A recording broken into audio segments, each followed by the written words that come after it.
This is CPM Precalculus, Chapter 1, number 104.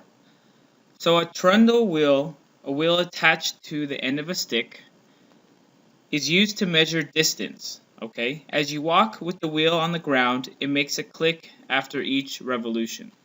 Okay, so a trundle wheel is just a wheel at the end of a stick, something like this. Okay, so if I search this on like Google Images, this is what I get. It's just a wheel, like a circle with attached to a stick, exactly like they're describing. Okay? So then it says in part A, if the wheel has a radius of 1 foot, what is the exact distance of one revolution? Okay, so if this is our wheel right here, and after every revolution it's going to click, and then you roll it, you walk. As it spins around, right, it's going to click. Okay, so what is the exact distance for one revolution? Well, it's basically the distance around the wheel. And what is the distance around a wheel? Well, the perimeter of a circle is just the circumference, and we know that to be 2 pi r, right? Where r is the radius.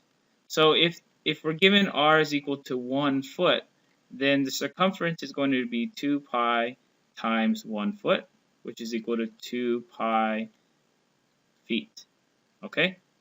So if the radius has if the wheel has a radius of 1 foot, the distance of one revolution, when you go around that circle, you're basically lying down the circle, and when you go around the whole thing, you have one revolution. It's the circumference of 2 pi feet.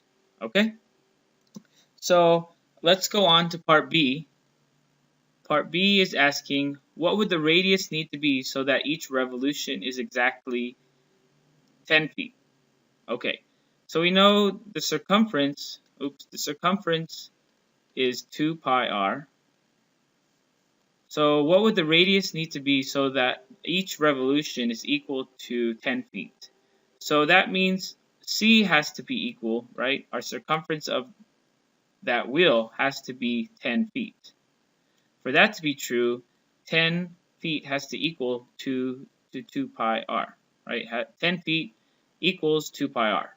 So to solve for the radius, we divide both sides by 2 pi, and we get 10 over 2 pi is equal to r. Okay, well, can we simplify that at all? Yes, we can. 10 over 2 is the same as 5 over 1, right? And we know we don't need to write the 1, so we get r is equal to 5 over pi, and we know that's in feet, okay? Or we can go ahead in our calculator, put 5 divided by pi, and we get, that's approximately, so I'm going to use the approximate symbols, 1.591549431, so I can just approximate it to 1.59 feet. Okay, so I know that to make each revolution 10 feet, I need the radius to be 1.59 feet, or 5 divided by pi feet. Alright, so this ends CPM Precalculus Chapter 1, number 104.